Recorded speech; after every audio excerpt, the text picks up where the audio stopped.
Hey folks, it's Frithgar here, how you doing? I've got the forager following the tractor again, and it worked fairly well last time. I've done a little bit more around the field. I filled up another load, I've taken it up to the silage clamp.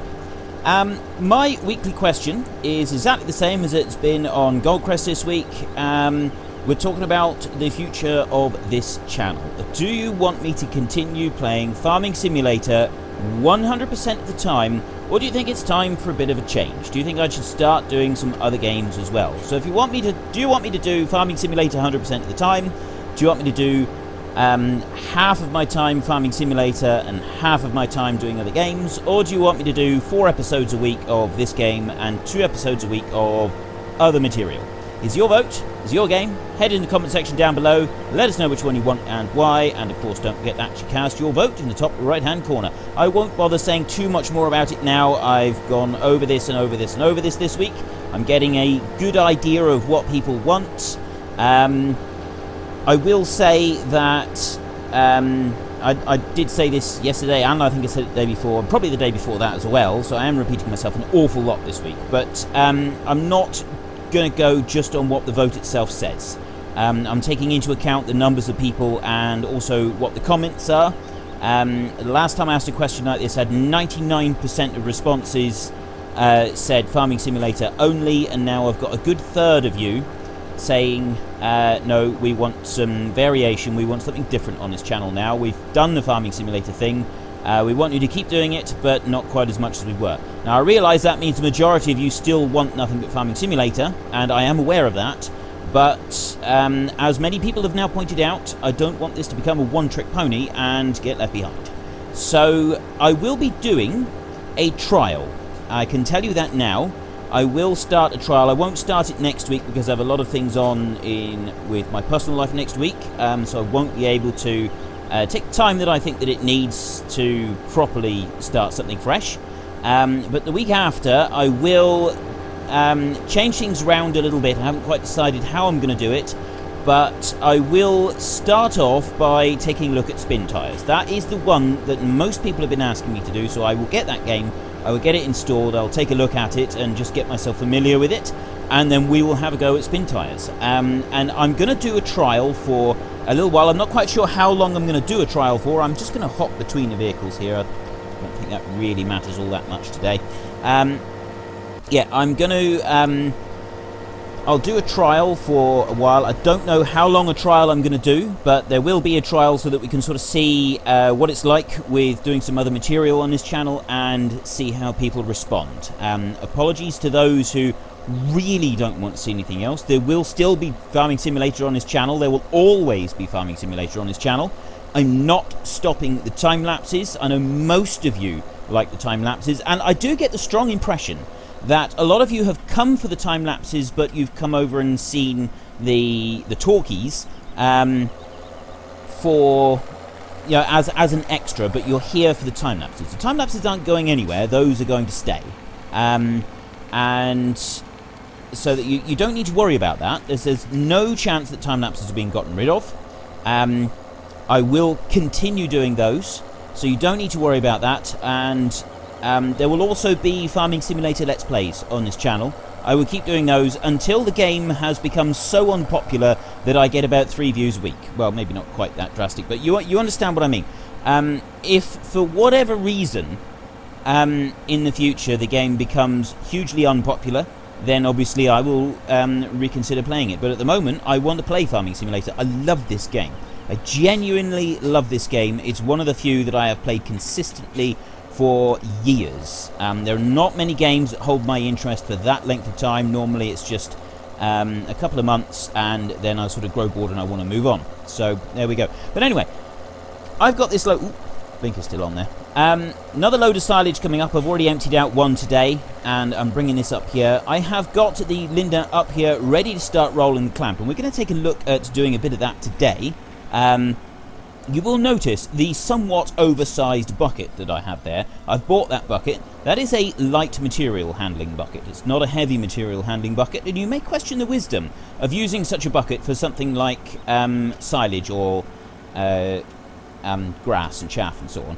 Well, there's a very specific reason for that. I've worked on a number of farms, as many of you may now have realised, and almost all of them have one thing in common. When you have a large bucket that says right along the top of it for grain handling or light materials or something like that, the reason it's for light materials is because it's a bigger bucket. And so if you were doing mucking out cattle or sheep or something like that, and handling really heavy stuff, a really large bucket is you can just lower down by itself. A really large bucket, it's going to have weak points, and if you start handling really heavy materials, a really large bucket such as this one here, it just wouldn't handle it. It wouldn't cope with it, and it would end up breaking. So naturally, most farmers involved with any kind of agriculture and a need to get on and get the job done will use the bucket anyway, and then when it does start to break, they weld it up and add in a little bit of extra steel here and there, so they have a hugely oversized bucket, not really meant for the task at hand, but it does the beautiful job because they welded it up a dozen times and repaired the stress and the fracture points on it, and now they have a bucket that's twice the size of what they really should be using. And yes, it does put unnecessary strain onto the loader arms and stuff, but again, I sense that a lot of the farmers that I have worked for over the years don't really mind all that much because, well, you know, we got to get on. We got to get on. We got to get the job done. It's got to get finished. Come on. What are you playing at? Why are you hanging around? And yeah, I don't know if any of you are familiar with those kind of comments.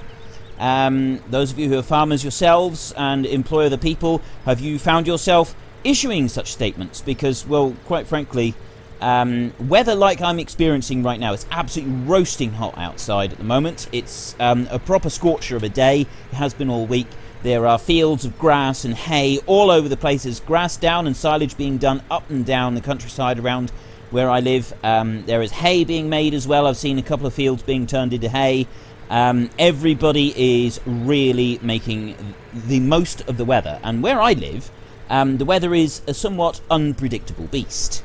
And what that means is, when the sun is shining, you need to get on. You need to get the job done as quickly as you possibly can, especially if you're making hay or something like that.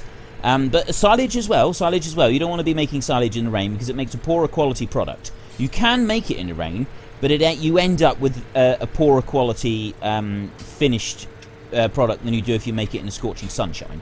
And so you do the task as quickly as you can, and it is worth sacrificing a few pins and bushes on a front loader and having to weld up a bucket when things is a bit quieter in order to make sure that you get everything done when the weather is hot. So that is what we do, and that is what many farmers will do. So that is what we're doing right now. We are sacrificing the pins and bushes on this front loader, and probably going to have to take this bucket to the workshop when we're done and weld it all up. A lot of the big silage outfits, they'll bring their own machine to roll the clamp, so you wouldn't see a small tractor and a bucket working the clamp. But that's not to say that all of them do that. There are still several farmers that will roll the clamp themselves rather than having a contractor come in and do it. They'll just have a contractor come in and bring in the trailers or something, and then they'll roll it themselves just to save a little bit of money. And we're going to get stuck now, aren't we? Oh, of course we are. I wonder if I can push myself off the... Yep, right off the wall. There we go. Perfect. So, yeah. I have seen rolling done with a small tractor like this, not a Lindner, not a rear wheel steer. I wasn't aware that such a tractor existed. I've never driven one, and up until I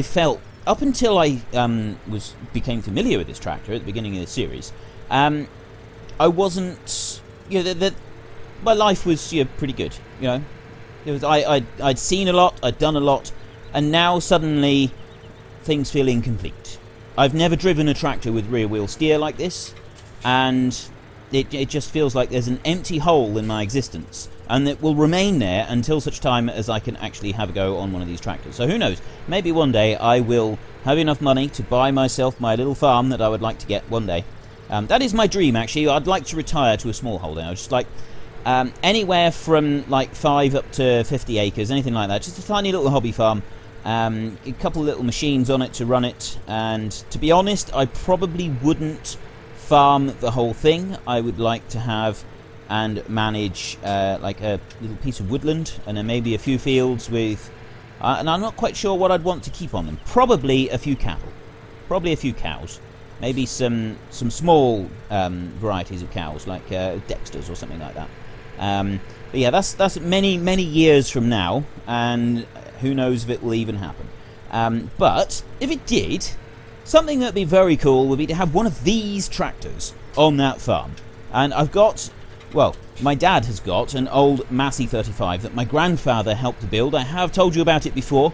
It had a Massey 65 engine put into it, and my grandfather and his brother spent quite a long time re-engineering it and changing the steering rods and all sorts and adapting it so that they could fit the 65 engine onto the 35 Massey. It's got a lot of history. I've used that tractor quite a bit myself, and I would like to one day be able to use it in the fields again. Unfortunately, at the moment, it's in need of a lot of work because it was not drained properly several winters ago now, and so the where the water was, it's all cracked. So it does need a lot of work. It's been parked up in a shed, and we've not been able to do anything to it for quite some time, but we will get to it eventually. Right, we've levelled out the clamp a bit here now, and what we're going to need to do is go and get a little bit more silage. We've got probably another 4 or 5 trailer loads still to come. So if we take this one down here, I realise that this would sort of be a perfect place for courseplay, because what you could do is you could just set the courseplay going so that he just drives around in a circle like this. I could even, yeah, just like that. That's all I would need to do for courseplay. But I don't have courseplay installed yet, and it's not available. So we won't worry about using courseplay just yet. We'll just lower that one down. And oh, the bucket is tilted. If I lower the bucket down, this bucket is enormous. It's absolutely enormous. It really is. Turn the engine off. Excellent. Right. Yeah, we're going to get back up to the field. So I was just stopping. I just needed to listen just for a second to see if the hydraulic was still trying to move. It would mean that my joystick isn't quite centered, because I don't use a dead zone on my joystick. I did explain that before. Because I'm used to operating machines with a joystick control for the front loaders and stuff, you don't normally have a dead zone on them like you would on a gamepad. My steering wheel has got a 2% dead zone on it, so that if it centers, there's like a little area of like 2% right in the center point that will allow the wheels to center, so that you don't have to have the steering wheel dead centered every time. It makes it a little bit easier, but when it comes to using the joystick for front loader work, because I have done so many thousands of hours of using them in real life, having a dead zone on the joystick feels way out. It's completely wrong, and it really throws me when I'm trying to use it. So we don't put a dead zone on it, which does mean that then I have issues with when you jump out of the machine and you leave it. It's not quite centered on 0, which means that your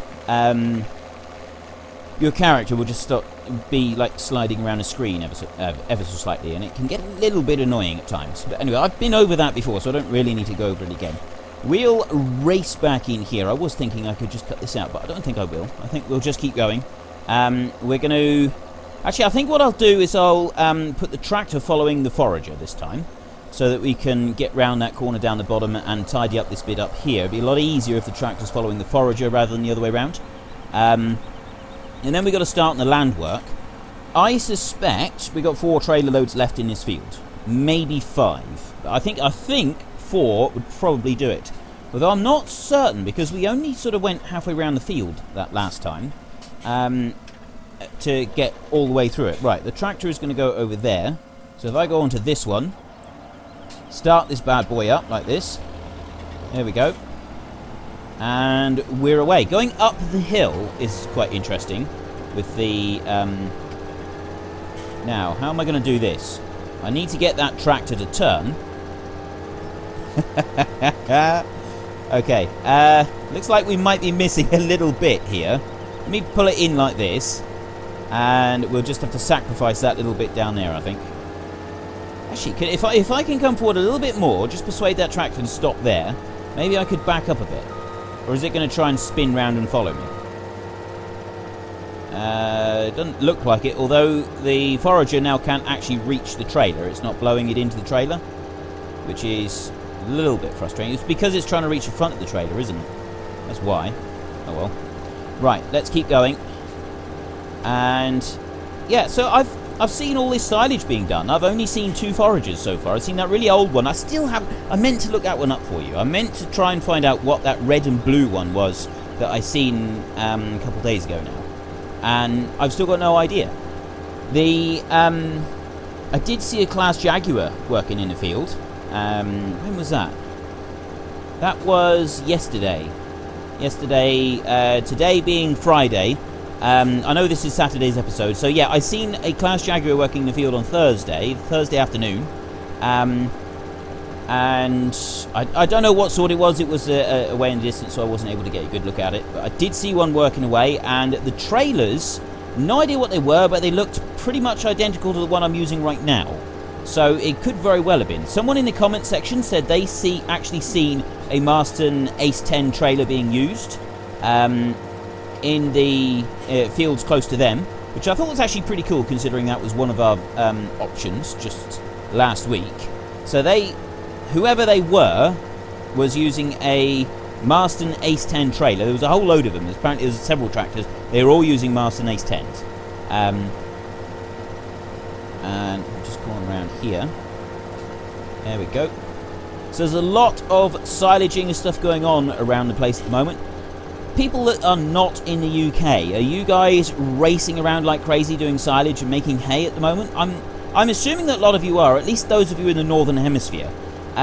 New Zealand, I don't know what your winters are like. I find I have absolutely no idea what your winters are like. I think your winters are milder than ours, aren't they? But you still do need to do silage and hay because you have the growth is quite limited in the winter, isn't it? It does get fairly cold there, doesn't it? So people from New Zealand, let me know what your winters like. Am I right that you don't really get a lot of snow in New Zealand, but you still need to do your silage and hay? Australia, as far as I know, you guys have it a little bit different to the rest of us in that you don't have, well, also, not just Australia, also in, I think, South Africa, you're also similar to that. Oh, grass at 100%. I wonder how long I've been going along with grass at 100%. It's not the way to do it. Oop, wrong way.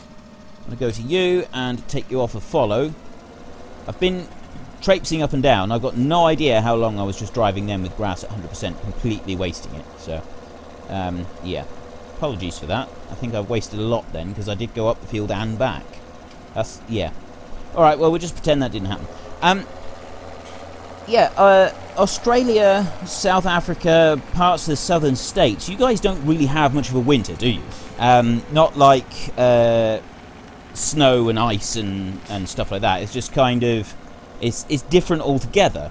Now, I don't know about the southern states. I've got no idea. I'm not even going to try and guess. But from what I've heard from farmers in Australia, you've got a wet season and a dry season, essentially. And you make silage and hay to feed your animals during the dry season. It's absolutely baking hot. But obviously, because it's so dry, the grass isn't growing. And that's why you make your hay and silage, is to feed your animals through the dry season, rather than through a cold winter.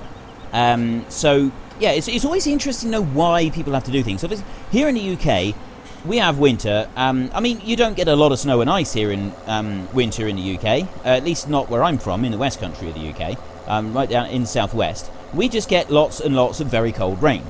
You do get frosts on the ground and stuff like that, but mostly it's just cold rain, and still more cold rain. The grass doesn't grow. And it gets very, very muddy because of all the rain, and you can't put the animals outside in the cold and the rain and the mud, because otherwise they literally are just wading around chest deep in mud, and it's not very pleasant for everybody involved, the animals or the owners. So we make a load of silage and hay, we put them indoors, and everybody's happy, including the animals. But yeah, it's always nice to sort of hear about why different people have to do these tasks. What are you preparing for? Because we as in we people around the world, we become accustomed to what we see in our own backyard.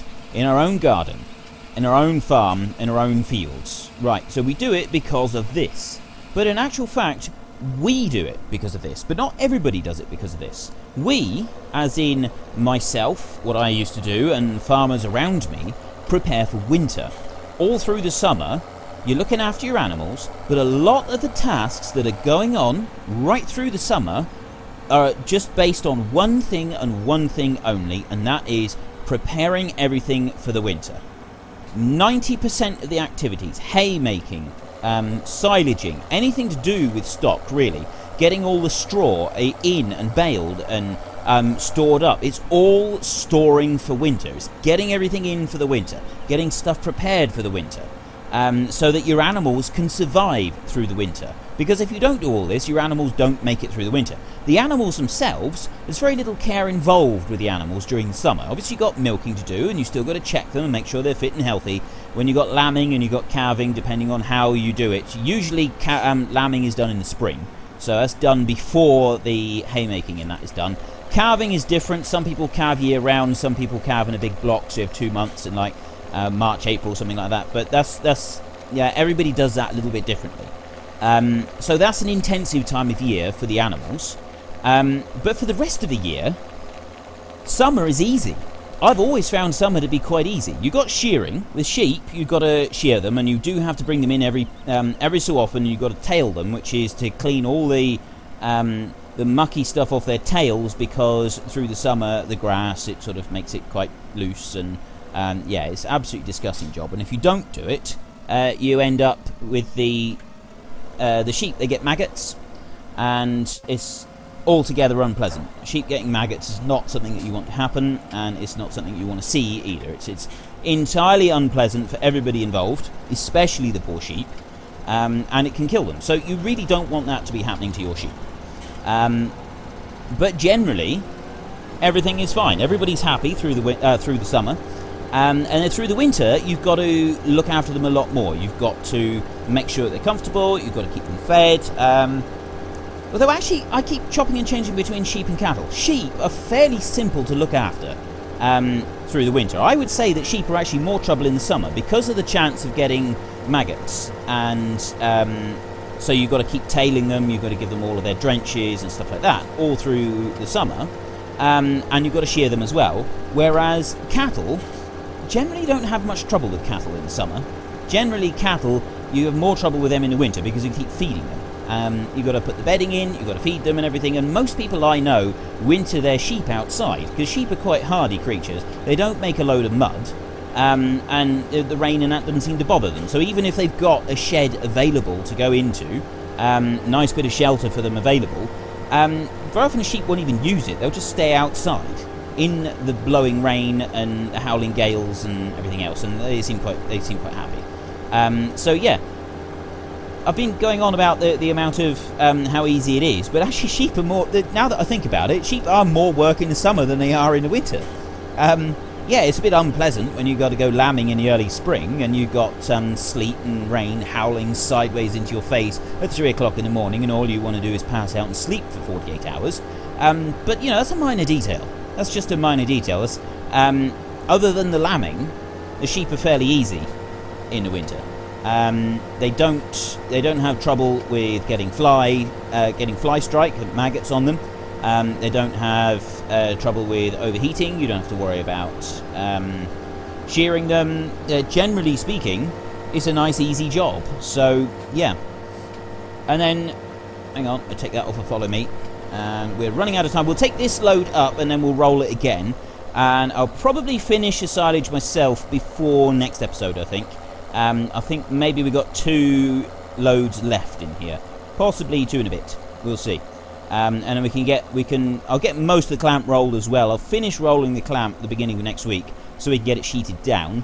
And then what do we got? We've got a bit of baling still to do on the arable field. There's one field with some wheat down. And then, well, I need to make money. I need to make a bit of cash. And what else do we need to do? We want to make some cash. I want to get the numbers of the sheep up. We're on 253 sheep. I want more sheep. And I think that what we want to do is start getting some cattle. And I did say that I would put it up to a vote because we were going to go for 500 sheep before we go for cattle. I will see what money we get from this silage, and I'll see how the finances and everything go. We've got a load of wheat that we can sell very soon as we get a good price for it, actually. So we could be in a position to start buying cattle quite quickly, which would be good. I was going to stick a vote on it, so I'll see what it's looking like next week, and maybe we'll sort of put a vote on, do we start with the cattle at 300 sheep instead of 500?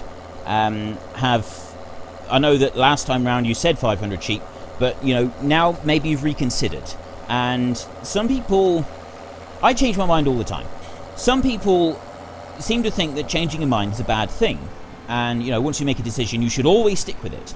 I disagree with that. I think that changing your mind is a good thing, because you don't necessarily know all the information. The information that you have when you make your decision based on that information. But then, a bit further down the line, you've had new information. Things have changed. And so based on the new information, you may want to make a different decision.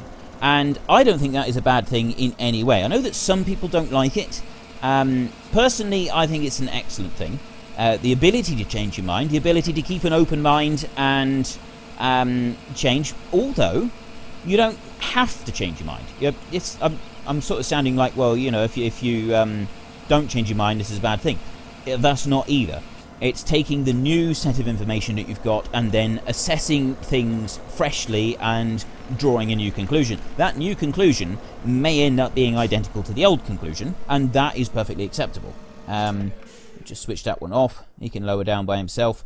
Or the new information may be different to the original. The new conclusion may be different to the original. You see where I'm coming from. And I've just now realised that I've spent this entire episode doing this on miles an hour rather than kilometres. I do apologise to my New Zealand viewers.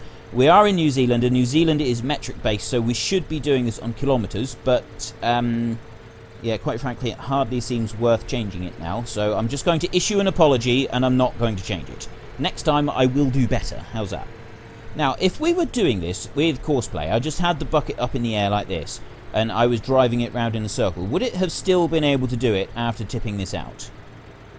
I'll tell you what, it does actually look like it could have. I could have just kept going round and round in a circle like this, because this clamp, I love the fact that this clamp is big enough to do this, because the standard clamps are quite narrow. They're very long and very narrow, and they're not actually like any clamp that I have personally ever used. All the clamps that I've ever done silage in have been big enough to turn a tractor around in.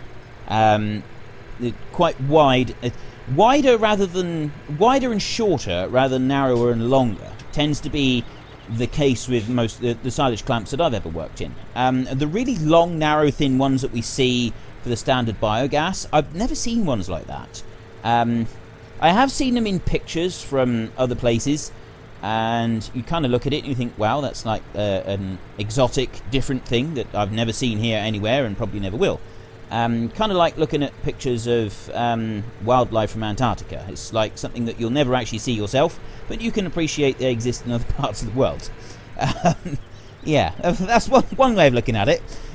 Comparing silage clamps to wildlife in Antarctica. How's that? I bet you never thought that you would hear that. But there we go. So my question for this week, and yes, I know that you're probably getting sick of this discussion now, and it's been going on for a while, but it's the final day of this discussion. I've already said pretty much what I'm going to try and do now. I've had all of your comments, but the question nevertheless is, do I continue with doing Farming Simulator 100% of the time on this channel, or is it time to mix things up a little and start doing something different? So do you want 100% Farming Simulator? Do you want half Farming Simulator and half some other games? Or would you rather I did 4 episodes a week of this game and 2 episodes a week of other games? It's your vote, it's your game. Head into the comment section down below, let us know which one you want and why. And of course, don't forget to actually cast your vote in the top right hand corner. And like I say, I am aware that most of you have said that you want 100% Farming Simulator, and I apologise that I'm not actually going to be listening to that to start with. I did warn you this would happen beforehand, which is why I'm encouraging everybody to get into the comment section and have your say. Even if it's just to say, you prefer Farming Simulator, you don't watch other games, you never have, and you probably never will, that's fine. It's still an opinion, it's still something that I would like to hear and read about. So yeah, I'd like to sort of hear all of your views on the subject. As it stands at the moment, unless something changes quite drastically, within the next few weeks I'm going to start doing a trial for a little while, I don't know how long for, of starting to play some different games. I am most likely going to start off by playing a little bit of Spin Tires, because that seems to be the most requested one. I may also play a little bit of Euro Truck Simulator. I won't be doing a lot of Euro Truck, and I won't be doing really long journeys on it. I'll probably just sort of show you what I've got in the game. I haven't played it for a huge amount of hours. I played it enough to like get a few extra trucks, employees and stuff, and I've got myself a decent truck with a really cool paint job. I love the paint job I got on my truck. The wheels may seem a little bit garish to most of you, but I make no apologies for them. I thought that it was nice to be different. That's why I went for them. It's nice to be different. And I'll probably actually, I could start off with a lorry load of something. I'll probably find an oversized load. I've got a few mods for oversized loads in the game. And start off in Plymouth in England, because that is not very far away from where I live. And I start there, and then I will take it somewhere. Maybe we'll nip up to London, whiz across the channel, and deliver it somewhere in France. It should be, I reckon that would take about an episode, something like that. We can have a chat, we can discuss the ideas of moving oversized loads. I don't know a huge amount about driving lorries, but I know some. My father used to be an HGV lorry driver, so I'm sort of familiar with tachographs and scheduled brakes and all the rest of it. So yeah, that's all to come, but that's not going to be next week. Maybe the week after, we'll see. I'm not quite sure yet, but anyway, if you've enjoyed this episode, please head down below and give us a like, and if you really enjoyed it, then please tell your friends all about me, get them to come and watch as well. That would be awesome. But until next time, thank you very much for watching. This is Frithgar, goodbye, and see you later.